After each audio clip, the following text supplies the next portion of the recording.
Hey guys, Greg Street. I'm one of the designers in League of Legends, back to answer more questions about our development philosophy and how we think about League and why we do some of the crazy things that we do.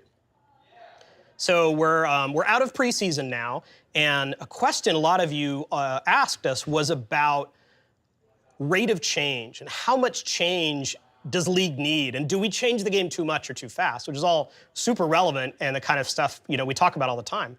So let me dig into that a little bit. So going way back, like way before my time, to the genesis of League of Legends, Mark Merrill and Brandon Beck were talking about the kind of games they like to play and how frustrated they got playing a competitive game, because that's the kind of games they play, when the game would stop being updated. Like, the development team probably knew there was an exploit, or not even an exploit, just like a strategy that always trumps the other strategies, and it felt like everyone is using this, the developers probably know about it, why don't they fix it? And so they really wanted the game they made, which ultimately became League of Legends, to be a game that was curated, that was something we constantly looked at and updated. And if there was a pain point or frustration or a strategy that couldn't be beat or a strategy that was all anyone used, Riot would step in and try to fix that so that players didn't have to go too long. We know a lot of you guys play League, maybe every day, maybe several times a day. And so even though we do try to patch on a 2-week cadence, that could feel like a long time when there's like a champ in the game that's really frustrating to deal with. So overall, that leads to our philosophy of, let's get in there and fix the stuff that's broken. A lot of the changes we do are of this level of fixing broken stuff / maintenance / updating. To use a really simple example, our live balance patch notes are trying to get at the, Camille came out a little bit strong. It's always a challenge launching a new champion to get the balance just right. Some of our champions lately have been a little weak. She was a little strong, and so we adjust some of the numbers, hopefully to get it to be a little less frustrating to play against her and make her not 100% ban. At the opposite end of the spectrum is something like our Summoner's Rift update that we did a couple of years ago. The map wasn't necessarily broken, but it was definitely feeling old and creaky and something that maybe was getting in the way of enjoyment. So had our artists work on a fantastic update that was been overall really well received and brings the game a little more into the modern age. We're doing the same thing with a League client right now, just updating an older system into something that'll give us the potential to do cooler stuff and have a game that feels a little newer for you guys as well. A thing we look at a lot are system problems where it feels like the game is supposed to offer you a choice, but there's not really a choice. And a great example of that are item builds. A lot of the work we've done on the roster updates for things like the older mage update was trying to make it so that players didn't feel like they just have to buy the same old items every time. At the very least, when you switch champions, maybe you can have a different build order. And if we're really deliver on it, then sometimes, depending on the situation of that game, you may pick different items. Maybe you need a tankier build. Maybe you need more magic resistance. Maybe you need an earlier power spike. All that is the kind of stuff. The reason we go in and change items and add new items is to try to add more interesting choices to players and solve some of these really fixed build order problems. Now, that's not to say that every change we make is out there to solve a problem. We do make some changes that are just to add freshness. I really want to make this distinction because most of the changes we do aren't for that reason. Most of the changes are trying to solve specific problems. We really try to stay away from tinkering. League is a game about mastering, getting better at the game. And that can be really frustrating when you feel like the developers are just out there kind of shaking the table all the time. It's like, why bother investing time to get better when Riot's just going to change things anyway? But I'll mention a couple examples of things we do more or less just to add freshness and add new levels of excitement. The most obvious one is new champions. Once in a while, we're adding a champion to try to solve a specific problem, like all junglers play the same could be an argument for why to create someone as kind of wacky and out there as Ivern. But for the most part, we add a lot of champions just because they're cool. Maybe they'll be somebody's new main. Maybe it's just a fun reason to log in and play the game. Another example, a totally different example, are the rotating game modes. They're there. We offer them largely as a diversion or a palate cleanser, if you will. I've played a lot of SR. Maybe I played some really hectic ranked games, and I still want to play League, but I just need a little bit of a break. The reason those game modes only last a week or two is they may not have the depth to stand the test of time, but they're a nice temporary diversion or things like that. And finally, I want to acknowledge the very real situation that the game evolves even if Riot does nothing. Players develop new strategies. They develop new counter strategies to those strategies. Champions rise or fall sometimes depending on if a pro picked them and did a particularly flashy game with an odd pick, and suddenly now everyone's trying to use that champion. It's honestly a big challenge of this job to figure out when is the community going to solve this on their own, and probably they'll solve almost every problem on their own given enough time.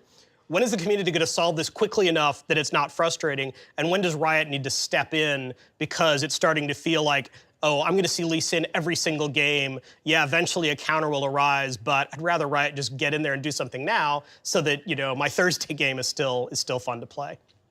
So I talked a little bit about why we might make a change and what we're hoping that our changes accomplish in the game. But I definitely want to talk about the fact that there's risk to change too. There are bad things that we can do if we change the game too much. And I'll kind of break those down into 3 or 4 categories. First, the more the game changes, the harder it is for someone who's taken a break to come back to League. And we know a pretty regular play style is I'm super engaged with League right now, and then maybe another game comes out, I'm playing that for a while, but I go back to League. Hopefully the game is still recognizable at that point. And we know that the more we change, particularly dramatic changes like champion select is totally different, or wards are different, or there's a different dragon model in the game, we know that that creates a burden for returning players to figure out what's going on. Now, I also want to clarify that our first commitment is to you guys who are super active who are playing the game now. We don't want to dumb the game down just for the sake of someone who may or may not come back to League after they've taken a break. We really have to commit to making sure the game is fun for people who are actively enjoying it. Now that said, there are some things we could do to make the game a little easier to return to for someone who's taken a break. First of all, we've talked about how the initial onboarding experience of League is one of those things that is outdated and something we desperately do need to improve. And that goes for the returning experience as well. We don't do a lot of explaining like, oh, you've been away from the game for a while. Let me tell you about dragons are totally different now. Let me tell you that this champion, hey, Warwick plays pretty differently than the last game you may have played with Warwick. And I think there are ways to do that that aren't just, piles and piles of patch notes. And then also, there are fundamentals of League that we want to stay the same. If you log out today and you don't log back in until 2019, the beginning of the game should still probably start with everyone zoning in to the Nexus, and the game should probably end with you getting into the enemy base and doing some damage there.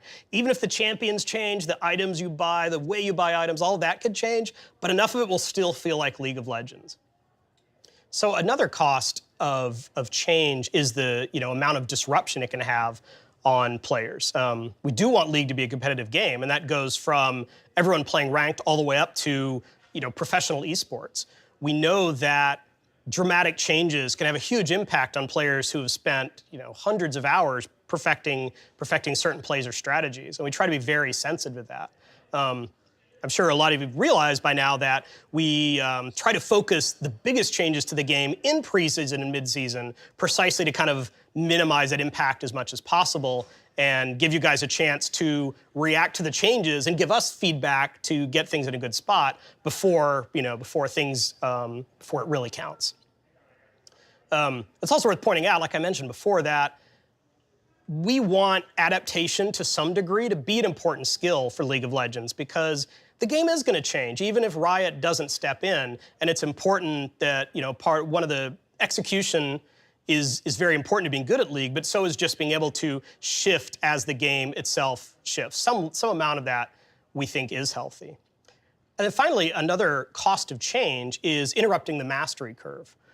League is a game about getting better at better. Every game you play, you learn something, and you can see yourself improve, and that's really satisfying. And we know that if we step in too much, particularly if it's very disruptive, that players may just lose that desire to adapt. It's like, why bother trying to solve this problem? Riot's just gonna get in and mess with it in a week or two anyway.